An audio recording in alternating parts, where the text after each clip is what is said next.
Hello friends, RMC academy में आप सभी का स्वागत है। मैं प्रकाश चौरसिया आज आपको लाइन एंड एंगल पढ़ाने वाला हूँ। ठीक है, मैंने आपके लिए कुछ डेफिनेशंस लिख के रखी हैं। ठीक है, तो इन्हें अच्छे से पढ़ेंगे, एकदम इजी करके और अच्छे से सारी चीज़ें समझेंगे। ठीक है, देखिए सबसे पहले मैंने डेफिनेशन लिखी है लाइन की। तो लाइन क्या होता है? A line is a straight path of points that has no beginning और नो एंड। ठीक है, कुछ बच्चों को ये समझ में आ गया होगा और जिन्हें नहीं आया मैं उन्हें और अच्छे से बता देता हूं कि कुछ नहीं करना है, आपको बस ये समझना है कि अगर मैं एक ऐसी लाइन खींच देता हूं, ठीक है ना, और मैंने इसमें ये ऐसे एरो लगा दिया, इसका मतलब ये है कि ये लाइन बहुत आगे तक जा रही है, इनफाइनाइट तक जा रही है ना, उसे ही हम क्या कहते हैं? लाइन। ये जो एरो लगा हुआ है ये हमें ये रिप्रेजेंट करता है, हमें ये बताता है कि ये जो लाइन है ये आगे तक जाने वाली है ना, उसका कोई स्टॉपेज नहीं है, ना इधर साइड ना इधर साइड। ये देखिए मैंने ये पहले से ही बना के रखा था। ओके, दूसरी चीज क्या है? Line segment. लाइन सेगमेंट क्या होता है?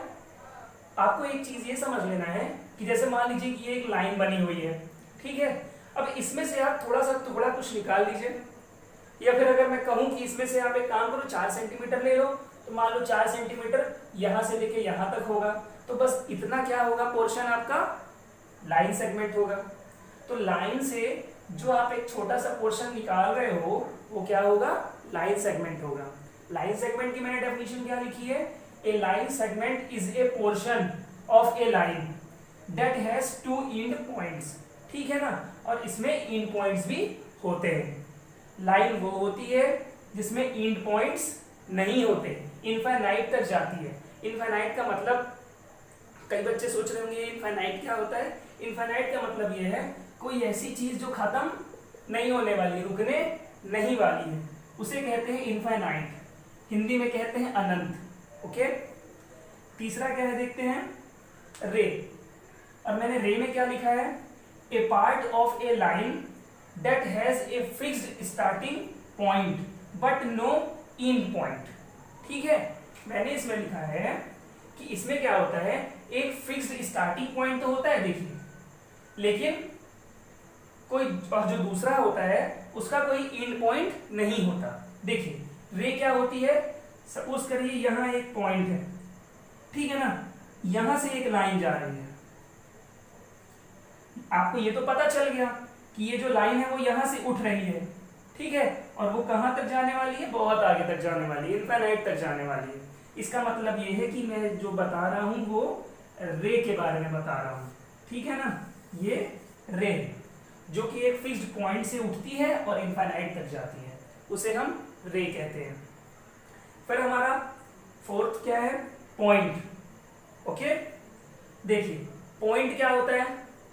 बस ये ऐसे यहां पर रख के ऐसे कर दिया, ये पॉइंट हो गया, है ना, ये क्या हो गया? पॉइंट हो गया। तो इसकी भी डेफिनेशन आपको पता होनी चाहिए। A point has no size no shape just position. ये सिर्फ एक पोजीशन होती है, ठीक है ना, कहीं पे भी हमने कोई पॉइंट रख दिया तो हमें उससे क्या पता चलेगा? बस पोजीशन बता सकते हैं। अगर मान लीजिए यहाँ पे लिख दिया मैंने ABC और पॉइंट अगर रख दिया मैंने यहाँ पे, तो पता चल जाएगा ना कि ये ए के पास है, तो सिर्फ ये पोजीशन बताता है। हो गया। आई होप ये आपको समझ में आ गया होगा। चलिए आगे बढ़ते हैं।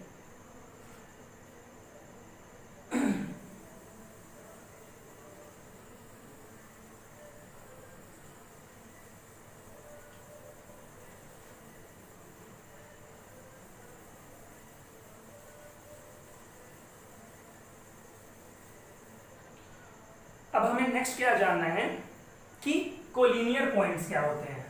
ठीक है, तो सबसे पहले मैं इसकी डेफिनेशन लिख देता हूं।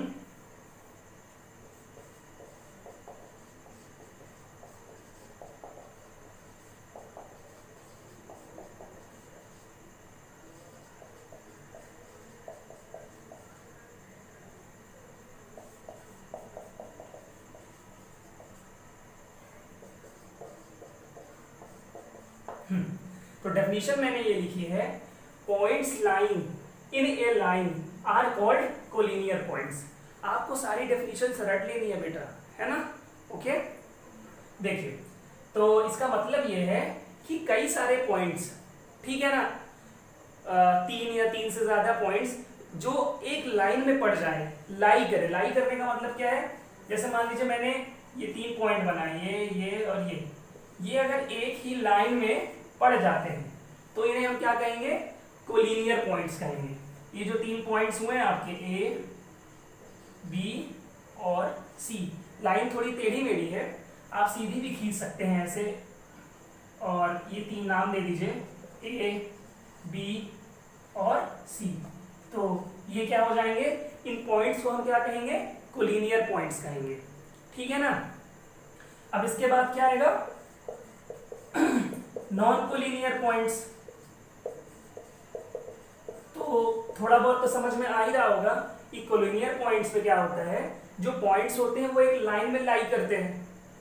अब ये हम पूछ रहे हैं नॉन कोलिनियर पॉइंट्स, तो ऑब्वियसली इसका अपोजिट होगा, है ना? तो वो पॉइंट्स जो एक लाइन में लाई नहीं करते हैं उन्हें हम कहते हैं नॉन कोलिनियर पॉइंट्स। देखिए कैसे होगा। अब देखिए, जैसे मान लीजिए एक पॉइंट मैंने यहां बनाया, ए, बी यहां बनाया, सी यहां बनाया। अब बताइए, अगर हम इन तीनों को जोड़ेंगे तो ये ऐसे, ये ऐसे और ये ऐसे जुड़ रहा, ये तीनों पॉइंट्स एक लाइन में नहीं आए ना। ये लाई करने का मतलब है कि आना, ओके, मतलब एक ही लाइन में तीनों पॉइंट आने चाहिए, है ना? यहाँ पे आ रहे थे तो ये कोलिनियर पॉइंट्स हो गए, यहाँ पे नहीं आ रहे हैं तो ये नॉन कोलिनियर पॉइंट्स कहलाएंगे, ठीक है? मैं इसकी भी डेफिनेशन लिख देता हूं नॉन कोलिनियर की।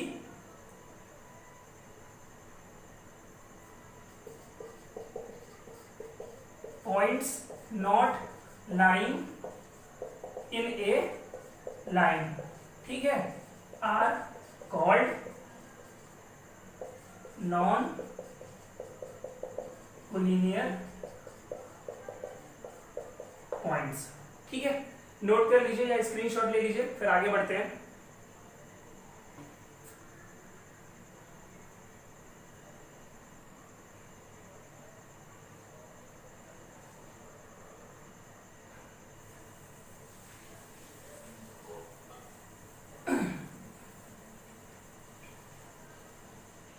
अब हम पढ़ने वाले हैं कॉन्करेंट लाइंस के बारे में कि कॉन्करेंट लाइंस क्या होती हैं। देखिए, सबसे पहले मैं आपको ये समझा देता हूं, उसके बाद इसकी डेफिनेशन लिख दूंगा, ठीक है? ओके, देखिए जैसे कई सारी लाइंस हैं, ओके, मतलब कितनी भी, एक मतलब 2 से ज्यादा लाइंस, ओके, 3, 4, 5, 6, 7, 8, कितनी भी लाइंस, और वो सारी लाइन एक ही पॉइंट से क्रॉस होनी चाहिए, ठीक है ना? एक ही पॉइंट से गुजरनी चाहिए, तो उसे क्या कहते हैं, मतलब इन लाइंस को क्या कहते हैं? कॉन्करेंट लाइंस, ठीक है ना? तो अब इजी हो गया आपके लिए समझना। मैं डेफिनेशन लिखा देता हूं, इफ 3 और more lines meet at a point are called concurrent lines, ठीक है? आई होप क्लियर हो गया होगा। अब आगे बढ़ते हैं। इसके बाद क्या है? इंटरसेक्टिंग लाइन, है ना? ये जो डेफिनेशन है ये नाम से ही समझ में आ रहा है, इंटरसेक्टिंग लाइन। इंटरसेक्ट से कुछ साउंड आ रहा है, इंटरसेक्ट, इंटरसेक्ट करना मतलब क्या होता है? काटना होता है, ठीक है? 2 लाइन जब एक दूसरे को आपस में काटती हैं, है ना, काटने का मतलब है इंटरसेक्ट करना, तो इन लाइंस को हम क्या बोलते हैं? इन लाइंस को हम बोलते हैं इंटरसेक्टिंग लाइंस, ठीक है ना? तो डेफिनेशन इसकी भी एकदम सिंपल सी है, लिख लीजिए definition, if 2 lines intersect at a point are called intersecting lines. ठीक है, चलिए आगे बढ़ते हैं.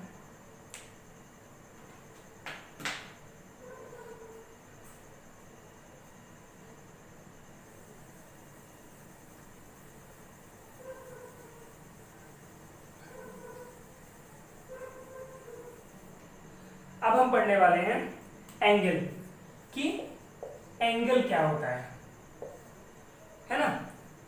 एंगल सिंपल सी बात है, एंगल को हिंदी में कहते हैं शायद कोण, नॉट शायद, है ना, श्योर है कोण कहते हैं.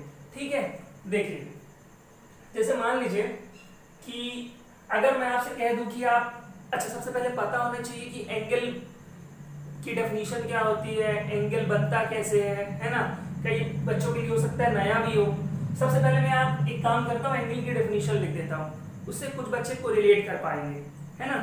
तो एंगल की डेफिनेशन है two raise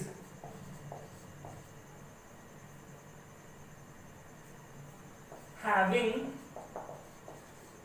O as the common point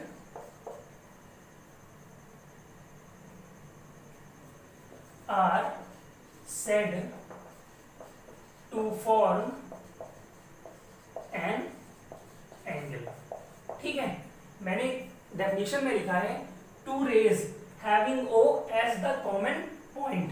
कहने का मतलब ये है कि मान लीजिए ये एक पॉइंट ले लिया मैंने, अब मुझे टू रेज बनानी है. रेज क्या होता है, थोड़ी देर पहले हमने पढ़ा है कि एक फिक्स्ड पॉइंट होता है और वहीं से एक लाइन उठती है. ठीक है, अगर मैं यहां से ऐसे कर देता हूं तो इसका मतलब ये कि मैंने एक रे बना दी, है ना. और अगर मैंने एक और ऐसे खींच दिया, इसका मतलब ये कि मैंने दो रे बना दी. और दोनों रे का जो पॉइंट है देखिए वो क्या है, कॉमन है.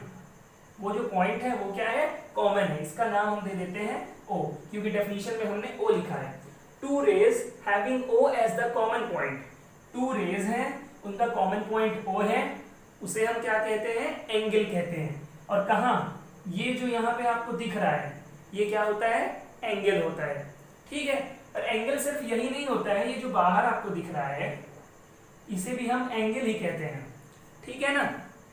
फिर वो हम आगे डिटेल में पढ़ेंगे तो समझ में आ जाएगा आपको. अभी आपको बस इतना जानना है कि इनके बीच में क्या फॉर्म हो रहा है, एंगल फॉर्म हो रहा है. ठीक है ना. जैसे देखिए एक ये एंगल हो गया, फिर एक ये हो गया, और एक स्ट्रेट एंगल भी होता है. अभी ये सिर्फ मैंने ऐसे ही बना दिए हैं, इसके बाद मैं आपको वैसे भी एक एक करके सारे एंगल बताने वाला हूँ कि एंगल कितने टाइप्स हैं और कितने कितने एंगल के होते हैं, सारी चीजें. ठीक है, इतना नोट कर लीजिए.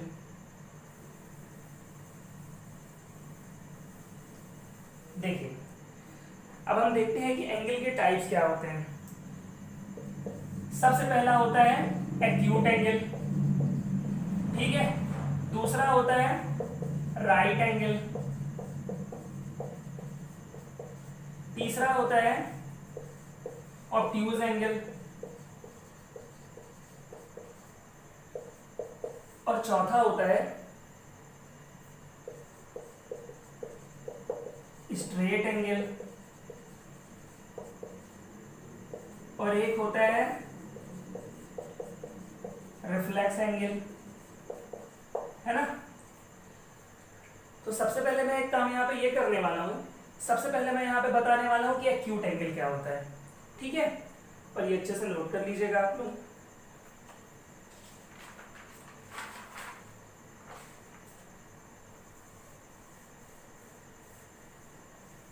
देखिए एक्यूट एंगल क्या होता है, 0 से बड़ा होता है और 90 डिग्री से छोटा होता है. आपको ये ध्यान रखना होगा.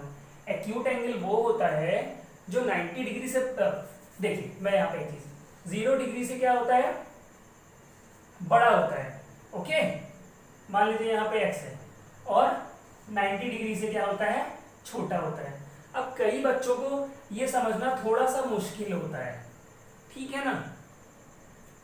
तो इससे बेटर है अगर आप अपनी कॉपी में अच्छे से नोट कर ले हिंदी से ही कि 0 से बड़ा और 90 डिग्री से छोटा, है ना। मैं थोड़ा और इजी कर देता हूं, मैं यहां पे लिख देता हूं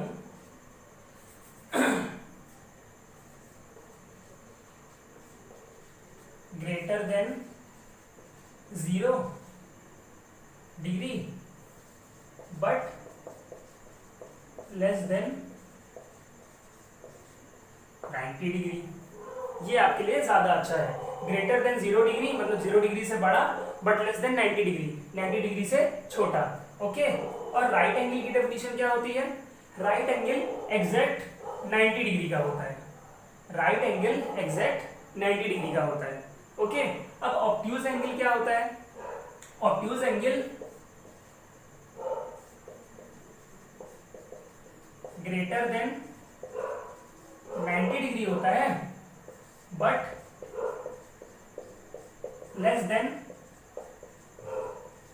180 डिग्री। इसका मतलब ये है कि जो ऑब्ट्यूज एंगल होता है वो 90 डिग्री से बड़ा होता है और 180 डिग्री से छोटा होता है। ठीक है। और राइट एंगल मैंने बता दिया वो एग्जैक्ट 90 डिग्री का होता है। ठीक है ना, उसी को हम राइट एंगल कहते हैं। अब उसके बाद स्ट्रेट एंगल देख लेते हैं क्या होता है। एग्जैक्ट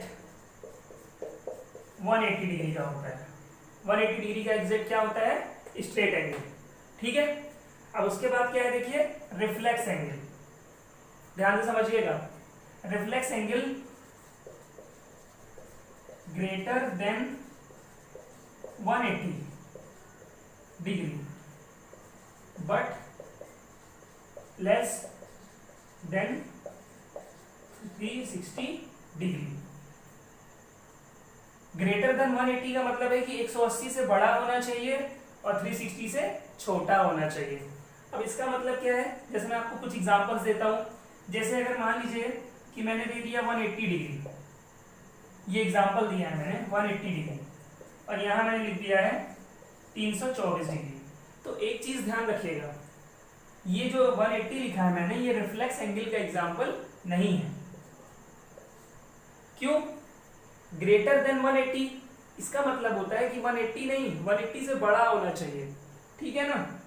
और 360 भी नहीं होना चाहिए, 360 से छोटा होना चाहिए।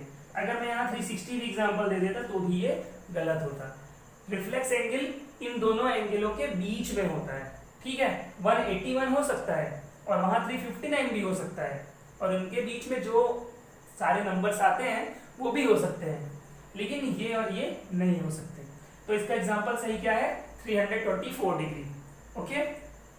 और आई थिंक ठीक है। Straight angle 180 degree.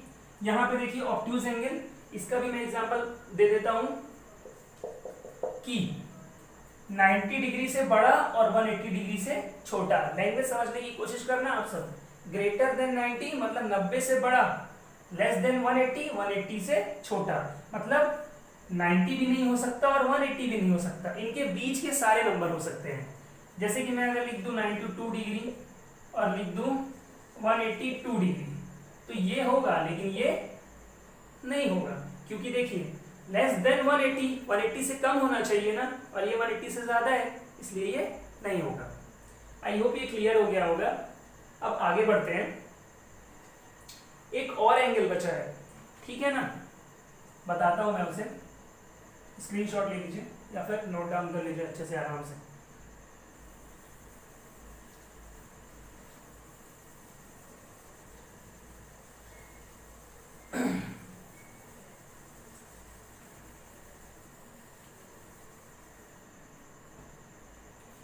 ओके, तो अब बचा है कंप्लीट एंगल। ठीक है। अब ये कंप्लीट एंगल कितने का होता है ना? तो ये होता है एग्जैक्टली 360 डिग्री का। ओके, ये होता है एग्जैक्टली 360 डिग्री का। ओके। अब मैं आपको हर एंगल को एक ड्रॉ कर करके बता देता हूं। जैसे मान लीजिए पहला एंगल ले लिया मैंने, एक्यूट एंगल, और दूसरा यहाँ पे ले लूंगा अभी मैं राइट एंगल। ठीक है, अब अभी जस्ट बताया थोड़ा देर पहले, तो थोड़ा ध्यान रखिएगा या पीछे देख लीजिएगा। एक्यूट एंगल मैंने बताया है 0 से बड़ा और 90 डिग्री से छोटा। तो देखिए इसका एंगल कुछ इस तरीके से बनेगा बेटा। हो सकता है कि ये मान लीजिए 36 डिग्री का हो। ठीक है, देखिए ये हो गया एक्यूट एंगल का डायग्राम, आपको धीरे धीरे समझ में आएगा। और ये आपको एकदम स्ट्रेट दिख रहा होगा, ये है 90 डिग्री का। फिर उसके बाद हम ले लेंगे ऑब्ट्यूज एंगल। इसका डायग्राम कुछ इस तरीके से होगा।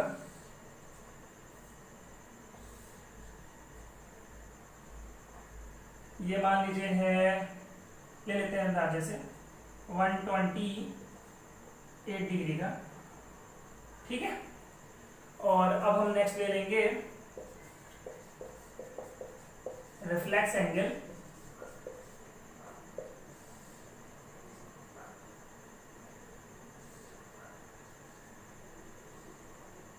ये मान लेते हैं 260 डिग्री का है। ठीक है, अब देखिए एक्यूट एंगल क्या होता है। सबसे पहले देख, एंगल बनाने का तरीका क्या होता है बेटा, सीखो।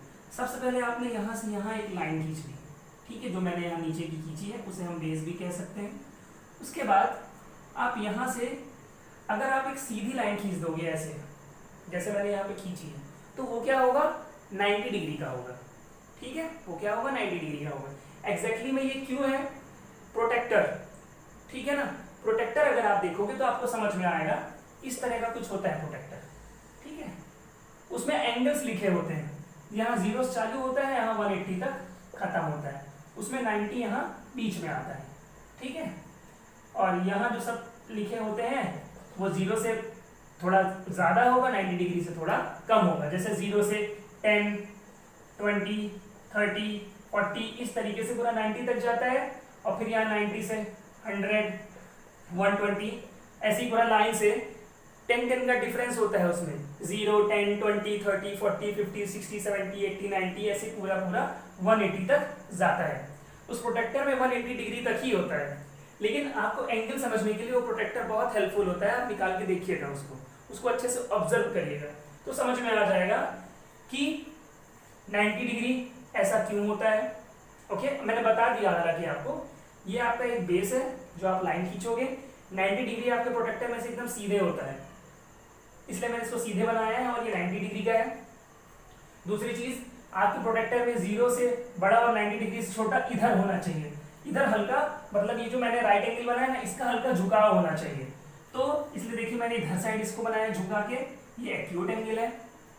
ओके, उसके बाद तीसरा क्या है देखिए, ऑब्ट्यूज एंगल। अब ऑब्ट्यूज एंगल क्या पढ़ा है हमने, 90 से ज्यादा और 180 से कम। तो नॉर्मल सी बात है, कुछ ऐसी लाइन होनी चाहिए, ऐसी टाइप की लाइन। देखिए मैंने ऐसी टाइप की कुछ बनाई है, तो ये हो गया ऑब्ट्यूज एंगल। उसके बाद क्या है देखिए, रिफ्लेक्स एंगल। अब रिफ्लेक्स एंगल क्या होता है, मैंने बताया है 180 से बड़ा होना चाहिए और 360 से कम। देखिए अभी आपने प्रोटेक्टर तो देखा होगा, अब जो मैं बना दूंगा आपने वो नहीं देखा होगा। ठीक है ना, अब अगर ये 180 डिग्री ऐसे जा सकता है, तो ऐसे नीचे भी ये पूरा 180 डिग्री और जा सकता है। कहने का मतलब ये है कि देखिए 0 से 90 का गैप था, 90 से 180, इनके बीच में भी 90 का गैप था। गैप का मतलब ये है कि जब आप इससे इसको माइनस करोगे तो 90 आएगा, 90 को 0 से माइनस करोगे तो भी 90 आएगा। तो यहाँ भी 90 आया, यहाँ भी 90, तो यहाँ भी 90 ही आना चाहिए। ठीक है, तो 0 में 90 जोड़ा तो 90 आ गया, 90 में 90 जोड़ा तो 180 आ गया, 180 में 90 जोड़ा तो 270 आ गया, 270 में 90 जोड़ोगे तो क्या आ जाएगा 360। ये घूम फिर के वापस पूरा क्या है, कंप्लीट एंगल बन जाता है। ठीक है ना, ऊपर से राउंडर रखा 180, अगर नीचे सीधी रख के वैसे ही घुमा दिया तो पूरा 360।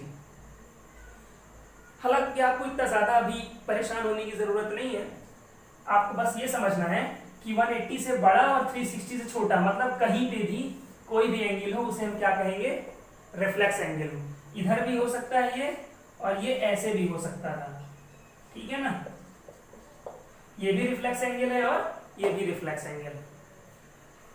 अब हम देख लेते हैं, स्ट्रेट एंगल बाकी है और कंप्लीट एंगल बाकी है। नोट कर लीजिए।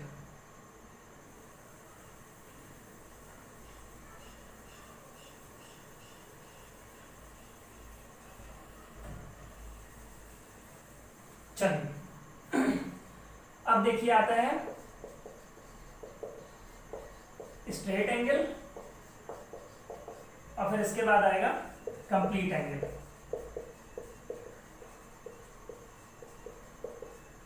देखिए स्ट्रेट एंगल क्या होता है, अभी जो मैंने प्रोटेक्टर यहाँ पे बनाया था, देखिए मैं फिर से बना देता हूँ, ठीक है ना। ये 0, यहाँ 90 और यहाँ 180 है। कहने का मतलब है कि अगर 180 डिग्री की बात करें तो बस ये स्ट्रेट एंगल आपको दिख रहा है। तो यहाँ पे भी हम ऐसे बनाने वाले, ये है, ये हमारा बेस हो गया सबसे पहले जो बनाते हैं। अब अगर एक्यूट बनाना होता तो ऐसे कर देते, ठीक है। राइट एंगल बनाना होता तो ऐसे कर देते, ठीक है। अब यहीं से सब कुछ समझ जाएंगे, बस ध्यान दीजिएगा, ठीक है। और अगर हमें ऑब्ट्यूज एंगल बनाना होता तो ऐसे कर देते।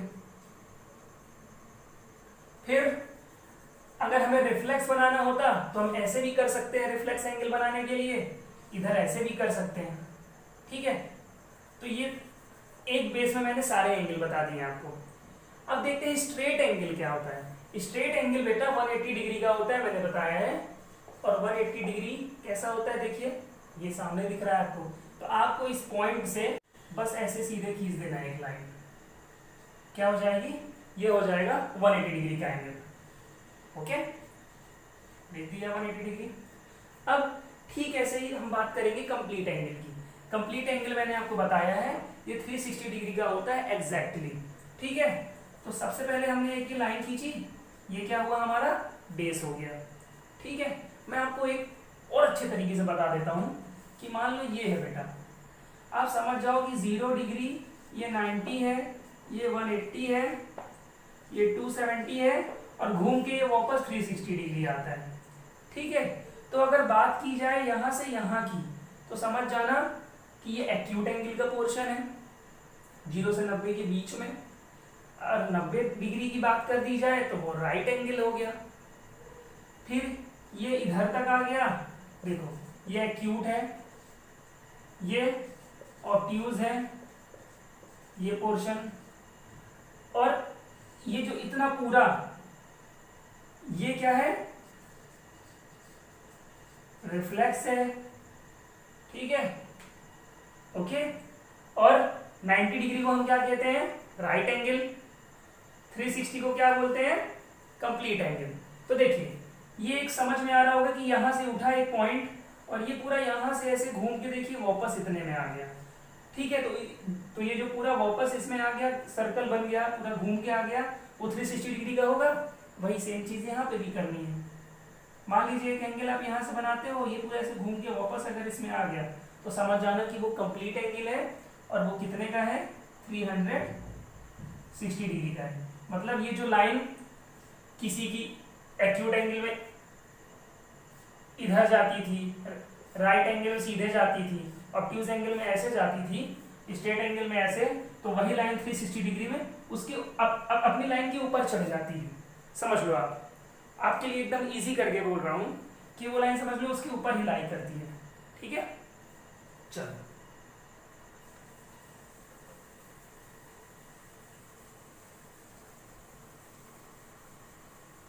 अब हम बात करने वाले हैं कॉम्प्लीमेंट्री एंगल की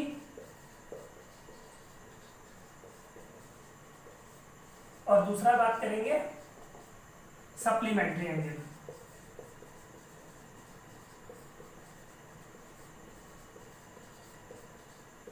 सबसे पहले इनकी मैं डेफिनेशन लिख देता हूं। इफ, ये इफ लिखा है बेटा, कंफ्यूज मत होना। If sum of two angle is 90 degree तो क्या हो जाएगा वो, complementary angle. If sum of two angle is 180 degree, तब वो क्या हो जाएगा, सप्लीमेंट्री एंगल। ठीक है, ओके। अब देखिए क्या लिखा है, सम ऑफ टू एंगल। मान लेते हैं कि दो एंगल ये है आपके, एक एंगल एक्स है और एक एंगल वाई है। ठीक है, देखिए, हाँ ध्यान रखिएगा, ये जो मैंने बनाया है ये क्या है, ये एंगल का सिंबल है। ओके, ऐसे ही रिप्रेजेंट करते हैं। तो एंगल एक्स और एंगल वाई, इन दो एंगलों का क्या है, सम है। कितना है, 90 डिग्री। आपकी ये प्रॉपर्टी है और इसमें क्या प्रॉपर्टी है, angle x plus angle y. यहाँ पे दो एंगल का सम 90 डिग्री है तो ये कॉम्प्लीमेंट्री एंगल कहलाता है। यहाँ दो एंगल का सम 180 डिग्री है तो ये सप्लीमेंट्री एंगल कहलाता है। ठीक है, अब क्वेश्चन किस तरीके से पूछता है। क्वेश्चन कह देगा कि मान लो, आपको बता देगा कि वो कॉम्प्लीमेंट्री एंगल की बात कर रहा है। फिर कहेगा कि मान लो एक एंगल कितने का है, 60 डिग्री का, तो बताओ दूसरा एंगल कितने का होगा। तो ऑब्वियस सी बात है, आपको पता है कि अगर हमें दो चीजों का सम या दो एंगल का सम पता है 90 डिग्री और उसमें से एक वैल्यू दी हुई है तो दूसरी निकालनी है, तो क्या करोगे, माइनस करोगे। इसमें से इसको माइनस कर दो, आंसर आ गया। ठीक है, यहां पे मान लेते हैं कि एंगल एक्स कितने का है, 110 डिग्री का है। अब पूछ रहा है कि दूसरा एंगल कितने का होगा, तो बस इसमें से इसको माइनस करो, 70 डिग्री का है ना। आप इसको तरीके से अगर सॉल्व करना चाहो तो भी कर सकते हो। कैसे, मान लेते हैं यहाँ एंगल वाई और 80 डिग्री। अब आपको पता है अगर इसकी वैल्यू चाहिए तो इसको अकेले करना पड़ेगा। अकेले करने का मतलब ये है कि नंबर एक तरफ और अल्फाबेट्स एक तरफ। तो ये एंगल वाई यहाँ पे रहेगा, 180 इधर है, ये उधर जाएगा, प्लस का नंबर है माइनस में हो जाएगा, 70 डिग्री। आ गया आपका आंसर। आप जैसे चाहो वैसे निकाल सकते हो। चलिए आगे बढ़ते हैं।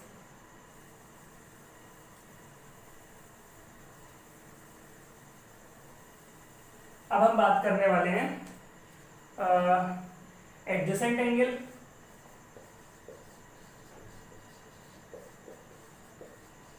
सबसे पहले आप मुझे ये सब कमेंट में बताओ कि एडजेसेंट का मतलब क्या होता है। किसको किसको मालूम है कि एडजेसेंट का मतलब क्या होता है, कमेंट करके बताइए जल्दी।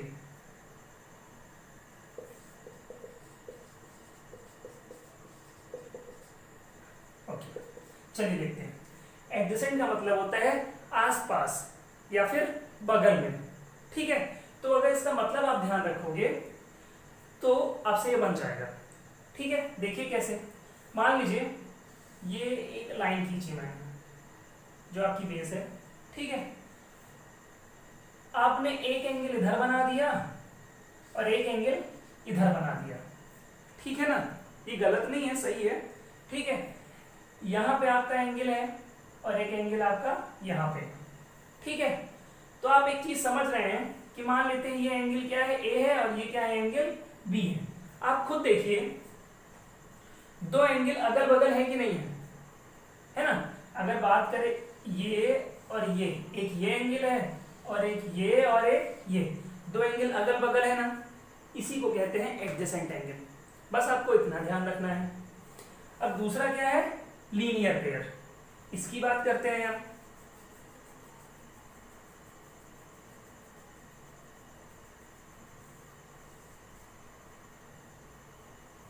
हाँ, when the sum of two adjacent angles is 180 degree. जब दो एडजेसेंट एंगल का सम क्या हो, 180 डिग्री, तो उसे क्या कहते हैं, लीनियर पेयर। आपको ये ध्यान रखना है। ठीक है, अब मैंने इसकी डेफिनेशन नहीं लिखी है ना, परेशान मत होइए। एडजेसेंट एंगल में सिर्फ आपको इतना ध्यान रखना है कि दो एंगल अगल बगल होते हैं, है ना। मुझे ये काफी इजी लगा, इसलिए मैंने आपको इसकी डेफिनेशन नहीं लिखवाई। ठीक है ना, आई होप इतना आप समझ लोगे। फिर लिखा है when the sum of two adjacent angle is 180 degree. तो ठीक है, देखते हैं कैसे होगा। मान लीजिए ये एक लाइन है, ये आपका बेस है। ठीक है, एक ये, अब देखिए यहाँ पे भी दो एंगल बन रहे हैं, एक ये बनेगा और एक पूरा ये बनेगा। ठीक है, सेम यही कॉन्सेप्ट है, लेकिन मैंने ये पूरा स्ट्रेट रखा है। क्यों रखा है स्ट्रेट? इसकी वजह से। क्यों? क्योंकि इन दोनों एंगल का सम कितना होगा? 180 डिग्री, और 180 डिग्री का मतलब है कि वो स्ट्रेट एंगल होगा। स्ट्रेट एंगल आप जानते हो कैसा होता है, थोड़ी देर पहले बताया है, इसलिए मैंने इसको ऐसे बनाया है। ठीक है, तो नॉर्मल सी बात है, अगर मैं इसको ए कह रहा हूं और इसको बी कह रहा हूं, ठीक, अगर मैं कह दूं कि ए की वैल्यू कितनी है 30 डिग्री, तो बताओ बी की वैल्यू कितनी होगी बेटा? सेम वही कॉन्सेप्ट है, सप्लीमेंट्री एंगल वाला। वहां पे दो एंगल का सम 180 डिग्री होता था ना, यहाँ पे भी दो एंगल का सम 180 डिग्री ही है। ये देखो, a plus b equal 180 degree. अब अगर मैंने आपको बता दिया है कि एक एंगल 30 डिग्री का है, तो आपको बताना है दूसरा कितने का होगा। तो आप जानते हो आपको क्या करना है ना, 150 डिग्री का। आपको कुछ नहीं करना है, मैंने बस कुछ नए बच्चे होंगे, कुछ फ्रेशर होंगे, उनके लिए बता दिया ये। आपको कुछ नहीं करना है, 180 में से 30 को माइनस कर देना है, 150 आ जाएगा। चलिए आगे बढ़ते हैं।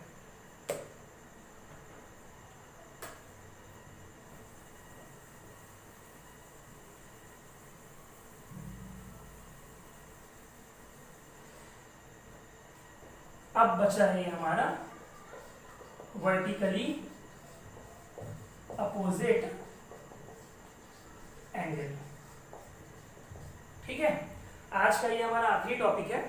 इसके बाद फिर इसके जो क्वेश्चंस होंगे, मतलब इस चैप्टर में वर्टिकली अपोजिट एंगल अगर मैंने बता दिया आपको अभी, मीन्स आपका सारा कॉन्सेप्ट क्लियर है लाइन एंड एंगल चैप्टर का। अब नेक्स्ट क्लास में हम इसके क्वेश्चंस डिस्कस करेंगे। ठीक है, चलिए, वर्टिकली अपोजिट एंगल क्या होता है? लिखिए definition, if two lines intersect each other, marker change कर लेता हूं मैं, वेट,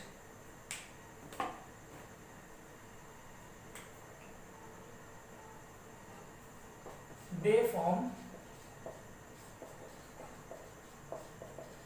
two pairs of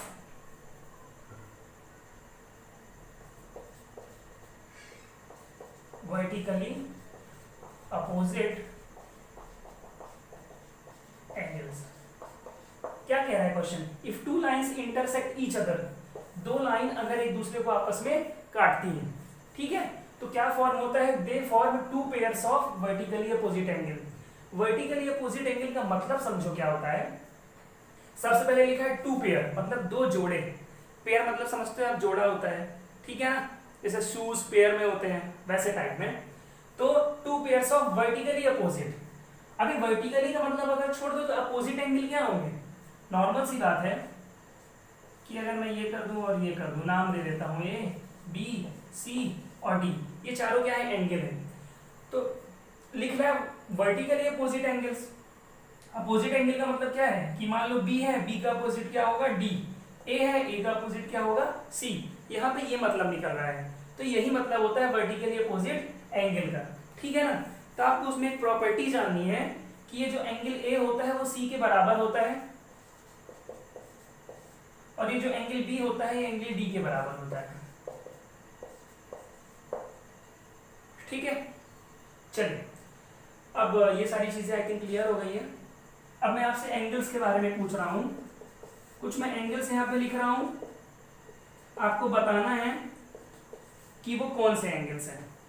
ठीक है, देखिए, पहला मैंने लिखा है 48 डिग्री, दूसरा लिखा है 72 डिग्री, तीसरा लिखा है 108 डिग्री, फोर्थ लिखा है 264 डिग्री, फिफ्थ लिखा है 354 डिग्री। जल्दी से बताइए फटाक से।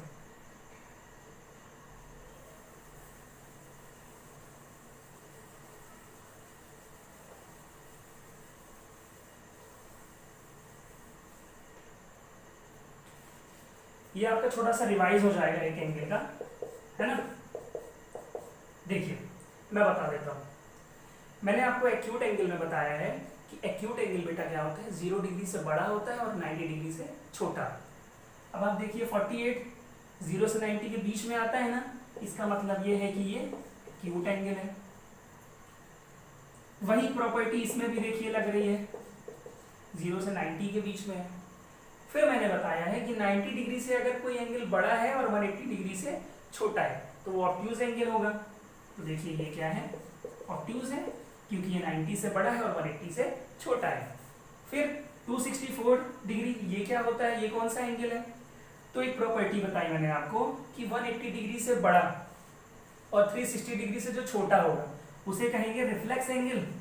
तो ये रिफ्लेक्स एंगल होगा। और सेम चीज यहाँ पे भी है।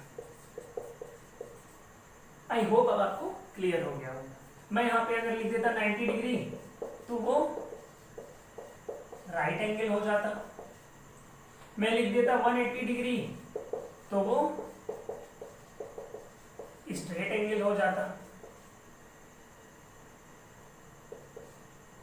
और मैं लिख देता अगर 360 डिग्री तो वो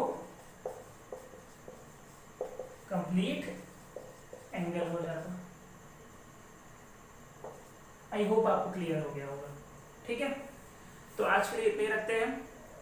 ओके, और आपको आज की क्लास कैसे लगी प्लीज कमेंट करके बताइएगा।